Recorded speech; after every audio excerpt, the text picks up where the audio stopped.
I often get asked how I know what I know, which I kind of understand, but I kind of also find a strange question. Generally speaking, kind of like all of you, life experience, inner gnosis, research, putting the pieces together, insights, reading books, studying movies, decoding, that sort of thing. Initially, in terms of studying truth journey and all this sort of stuff, like I said, I started out with breaking down a couple of events that I determined were staged, just fakeries. Then I stumbled upon flat earth and I realized, well, there's another fakery. And so after that, I scrapped everything I knew, everything, even down to I don't even know the English language. I don't know the alphabet. I don't know numbers, math. I don't know anything. So there were only some minor things that I knew for certain. So I started with that. And then I built on that. I think from the flat earth shillery, I moved past that because I could tell that most of the people involved in that territory were shills. A lot of the stuff they said was really stupid. And so I did my own research I had all of these questions about flat earth that I wanted answers to, and I didn't stop until I got the answers. And a lot of the difficult answers were things like time zones and flight paths, and but there were some things that you just could not do on a spinning ball. As I progressed, I learned about the torus, the torus field that we live in, and understanding the torus and how everything is made from the torus is incredibly important, because everything stems from Taurus language, which is zodiac language. And huge piece of that puzzle came from Santos Bonacci. And there are others who talk about astrotheology and syncretism, but for me, he was the best source. So if you are not familiar with that sort of thing, and from this video you're going to go watch his stuff, I recommend anything before 2017. But his best stuff is 2012, 2013, 2014. All those presentations are phenomenal. Essentially, what you want to gain from that is understanding the Taurus structure and the Taurus language, the zodiac, the star language. The difficulty is that there's a lot of us versus them talk, which, you get into the conspiracy world and it's all about the evil elite and the us versus them. And we're at some sort of war with these people, and they're trying to kill us, which doesn't make any sense, because if they control everything and they're trying to kill us all the time, they could easily do that. They control everything. They control the air, the weather, they control the water. All they need to do is poison the water and we're done. I learned about the 13 families, partly through Santos, partly through this other gentleman, I can't remember his name now. And he talked about the 13 families, and I looked them up. I did my own research to back everything up. I wanted to be sure that what they were saying was true and tried not to take anybody's word for it. I got into the Kabbalah. I understood the Kabbalah tree of life, and that led me to Epiphany lectures, who talked about how the Kabbalah was in most of the movies, and all the symbolism and everything that was in the movies telling this story. But the way that he positioned it was more about showing how the Kabbalah was shown in these movies, and he didn't break it down in terms of the one story, the star story, and the the codes as I do. That was later. Then another person who had a significant piece to the puzzle is Lord Oseron. He had the single digit code, and he went through the tarot and the zodiac and mapped it all out and examined the numbers pi and phi and the tarot and the Kabbalah tree of life and the true tree of life, and some of his work is just phenomenal. I highly recommend his whiteboard series.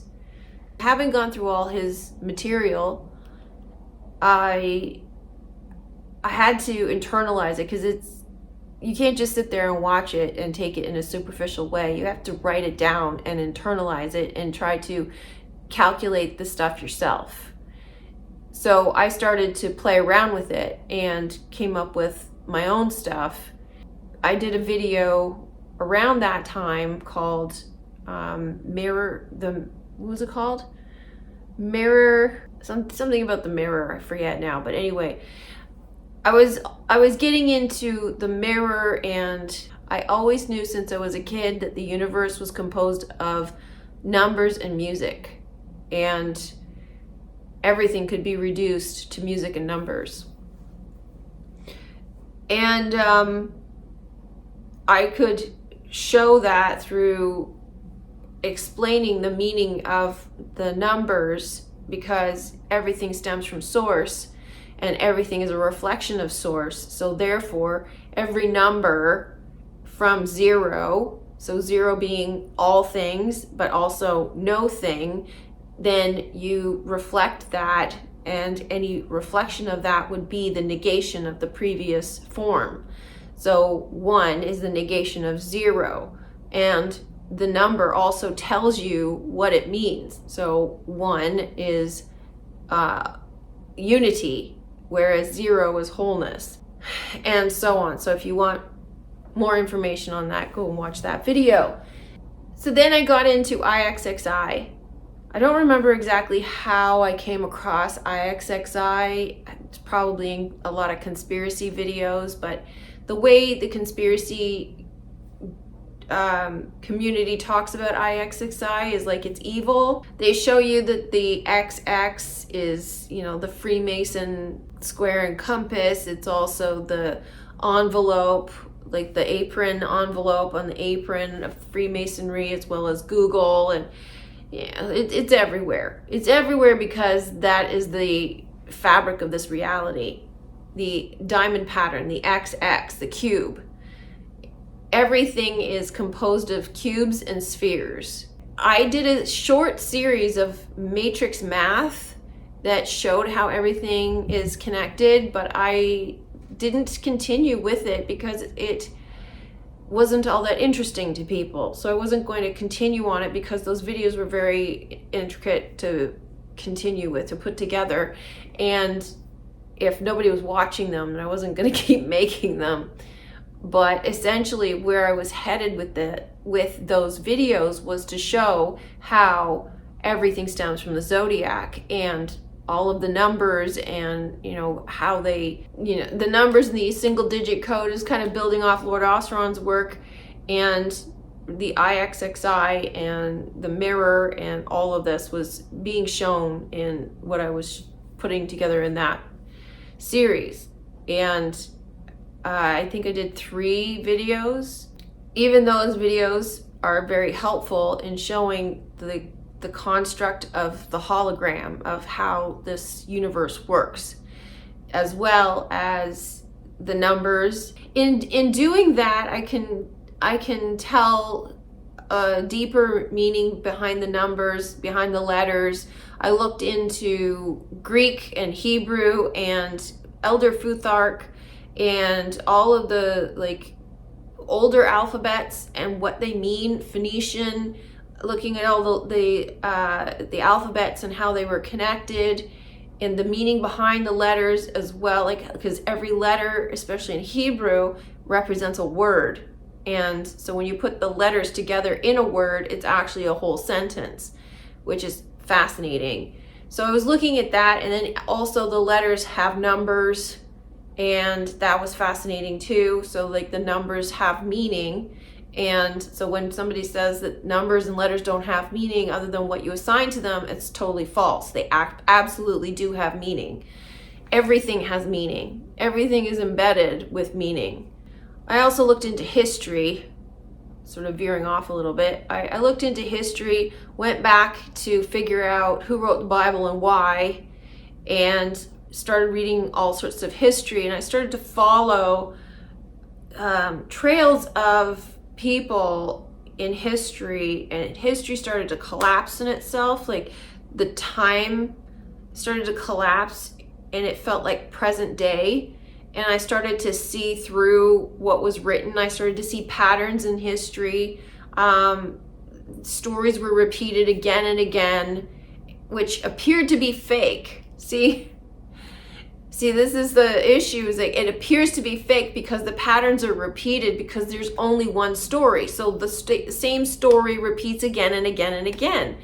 And so I looked back in history to as far as I could go, which was like the beginning of civilization, Sumer and Egypt. And I was looking at the story of the Ashkenazis, the Khazarians, and how, like, where they originated and where they came from, and discovered a pattern in their behavior. Going back to IXXI, I started to see all the patterns connected to IXXI and how it was in everything and what it was connected to. I also got into some of the like chakras and understanding what those represent and how they were connected to the planets, and then started to get into a little bit of astrology. I still don't know enough about astrology. I've learned the basics, and there's just so much to learn that I can't even, I could spend a lifetime learning about astrology. Yeah, I think it was around that time that I started to get disillusioned with a lot of the shills and figure out that there were so many shills in this community. Like some people are more obvious than others, but I started to see the less obvious ones who were misleading people. And at that time I was very angry about these liars and was adamant about exposing some of them. Not all of them, because there were so many, but some of the ones who were more discreet or hidden that needed to be exposed. And then I realized, well, there's no point in doing this because it's draining on my energy, and I don't want to be the person that people come to ask who's a shill and who's not. And for a while there I was, and I'm like, no, this isn't what I want to focus on. There's more important things than who's a shill and who's not. And I don't like this energy. I'm not going to sit here and finger point at people and say, you know, because at this stage where I'm at now, you can get information from anybody. It doesn't matter whether they're a shill or not. It's all up to you to exercise your discernment and figure out what's true and what's not. So, you know, in some cases, a lot of people get fed up with being lied to, and so they want to know what's true and what's not. Well, nobody's going to tell you that. They can't tell you that. I mean, they can, but you are the one who has to know what's true and what's not for you. So if you are going to get stuck in the fear zone, then the fear zone is what's true for you. And nobody's going to be able to tell you any different. But depending on where your journey is headed and depending on what you want to know and where you want to go, then you have to exercise your discernment to find the path, and that's your job. So that's what I mean by nobody can tell you, because you are the one who has to hone your discernment, and that's why the shills are there. The shills are there as people to offer a clue and a red herring so that they gatekeep, so that the people who want to know the truth will pass through them, but the others who don't will stay stuck in their little pens. Got into Bill Donahue and examining the hidden meanings in the Bible. He was a huge piece of the puzzle. If you have not seen Bill Donahue's work, highly recommend it. And he revealed the Kundalini, the hidden Kundalini story in the Bible. And so that eventually was how I saw the hidden Kundalini story and everything. And in terms of decoding, I think I got into seeing some of the fakeries and stuff. Like, I had discovered that there was fakeries, but I hadn't discovered how many fakeries until later. Magbitter Truth was pretty big in showing some of that. So was Jurassic Liars in showing the codes for the names and everything. But both of them are in the fear camp. So they were both helpful, but again, they keep you at a certain level. Whether it's deliberate or not is irrelevant. So you can get some very helpful information, but it's up to you to move past it. It's up to you to look within and take that information and say, well, what can I do with this? How far can I take it? What else can I do with this? How do I apply it to other things? And also putting the pieces together, because they have to fit together. You can't just go around willy-nilly and compartmentalizing all of these things and not putting them together. The whole point is put them together. We've got to put the pieces of Osiris together. And I kept hearing, like, nobody has all of the truth, nobody has all the pieces, and I don't believe that. I don't believe that. I never believed that. And I do think that there are some people who have one piece and that's it. And in some cases, that's just their sole purpose, is just to deliver that one piece, and they will never see beyond that. But then it's unfortunate because that one piece can lead to everything else because of the nature of the holographic universe, that you have everything within that one thing. If you study it closely enough, you'll be able to find the answers to everything. If you believe that nobody has the answers to everything or has all of the pieces, then that's a limiting belief. You personally will not find all of the answers, and you personally will not have all of the pieces. I do not have that limiting belief. I will not put that limiting belief on me, and I won't put it on you either. I put the pieces together. I took all the pieces that I got and put them together. And part of the other thing, I had to contend with a lot of antagonism, a lot of people attacking my channel, attacking me, and it was very difficult for a long time. And I guess it's part of the process, but it's also part of when you're in the conspiracy realm and you're dealing with that kind of energy. It's going to happen because you're in that fear energy. But I still get people attacking me, but not as much. And if it happens, I don't really pay much attention to it anymore. I just silence them and send them on their way. So I had to go through that. I had to learn how to handle it and how to deal with it. And in a lot of cases in the early days, I didn't know how, because some people are pretty nasty and they don't care that there's a person on the other end. So all of that was part of my growth and experience, not just in finding the truth and putting that together, but in making videos and putting them out.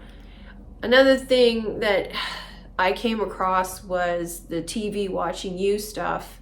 And there were a couple of channels that I came across that were instrumental in in helping me see that. I focused on that a lot, and I had already been doing news decodes from 2020 when I came across this information, and I started to get into synchromysticism. And before truth, I had done law of assumption, law of attraction, and so I was aware of synchronicities and this sort of thing. But the interaction with the television was kind of like seeing things in another level. So I got heavily into that, and also in editing my videos in 2020, when I started to move on, because I moved on from the fear camp in realizing that the duality needed to be merged, and putting together the duality.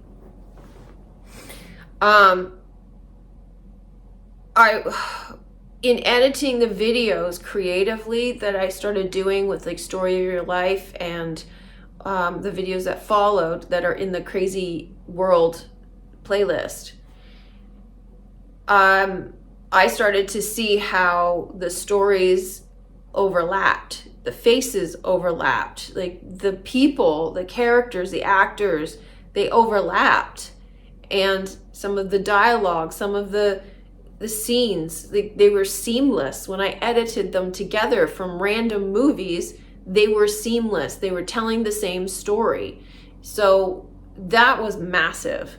And also, like I said, like in the beginning of my journey, I asked for the truth. I said, I want the truth no matter what. No matter what it does, I don't care. I want to know. And essentially, I sacrificed myself for the truth because I wanted it so badly. And the whole, because I was so angry and so heartbroken over being lied to. And part of that is just down to my constitution. It's my star story. And for me, honesty is massive in my chart, and justice. So this is where it comes from for me, in terms of a drive to know the truth. And so like a lot of the truth just comes to me because I asked for it, and it's probably in my chart too. But the road was kind of laid out for me. It's like, you're gonna go here, and you're gonna go here, and you're gonna go here, and you're gonna go here, and we're gonna give you this, and we're gonna give you this. So it was kind of like delivered. I would get comments that would lead me in a certain way, and sometimes I felt like I was being led there on purpose in a kind of nefarious way. But if my curiosity led me there, then I would go. And so I started to just go by curiosity and not worry about it.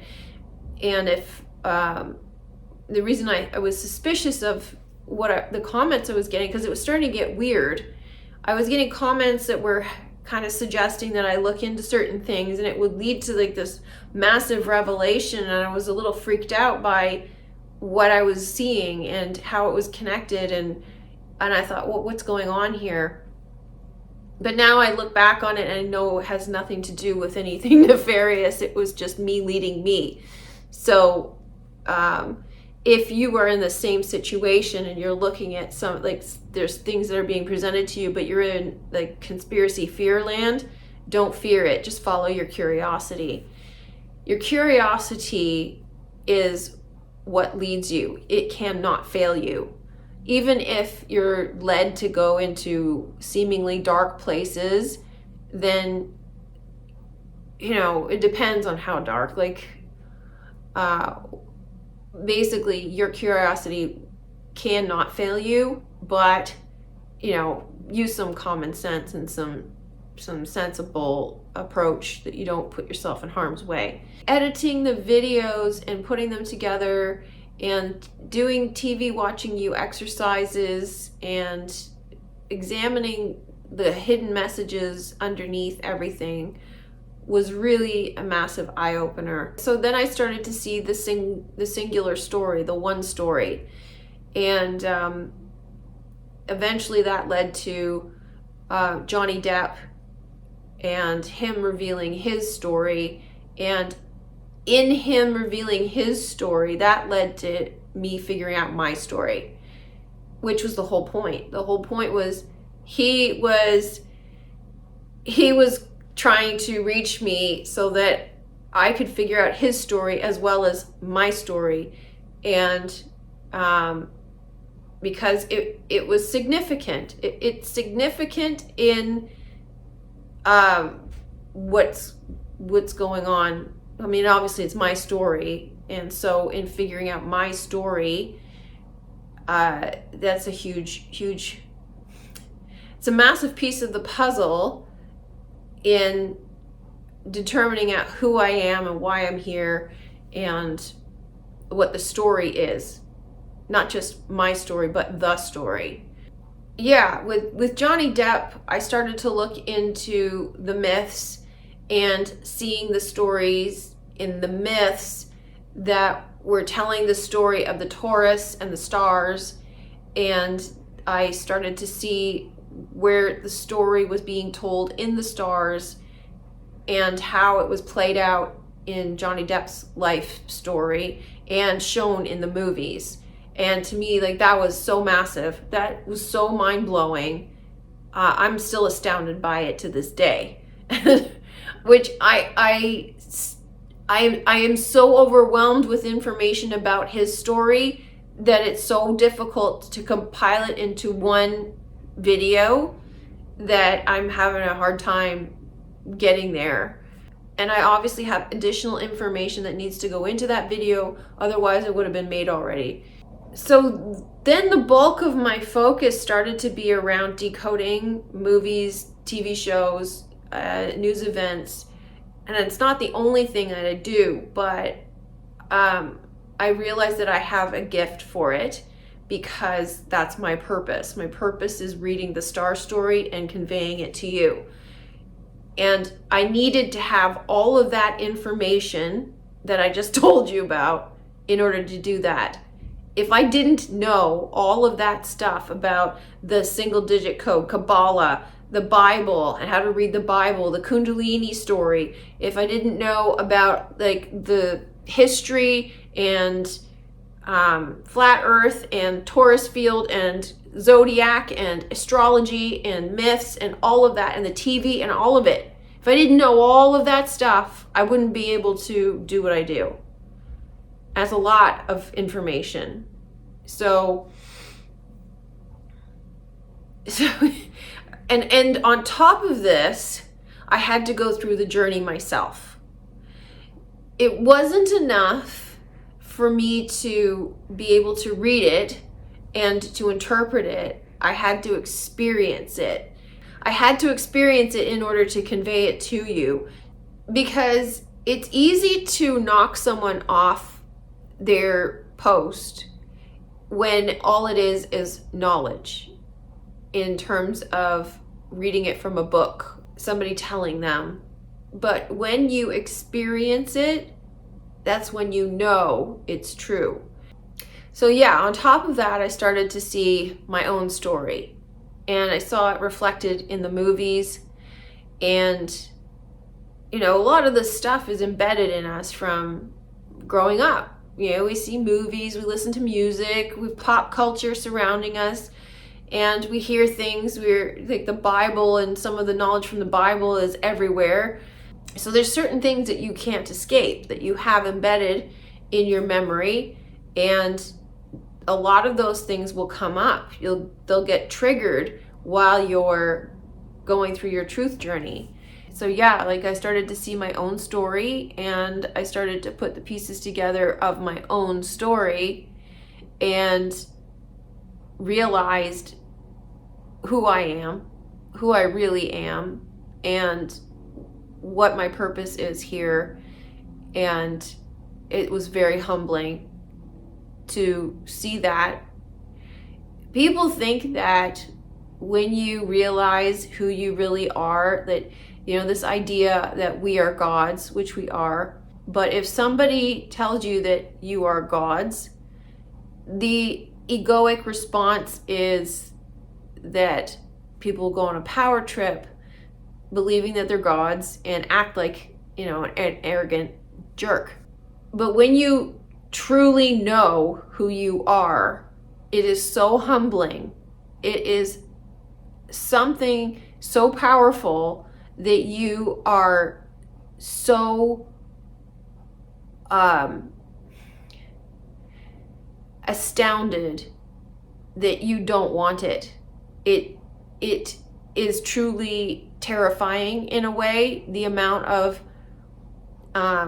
power, the amount of responsibility is astounding. And when I first found out who I am, I said, I don't want it. It's too much. It can't be me. I can't do that. And I had some really supportive people around me, like, yes, you can. We know that it's you. And I'm like, no, it's not. So this is how powerful this information really is. And people who are not aware of it, I think most people are not aware of it because either they're not meant to be aware of it, maybe because it's not their path. The existing pyramid structure has to be flipped and replaced. And again, we're looking at a pyramid structure, so it's narrow at the top and wide at the bottom. Being wide at the bottom, those people down there, they're not gods. And the people at the bottom will likely remain asleep, which is why they need people at the top. So only people at the top will awaken to the truth of who they really are. And that's a truly humbling experience.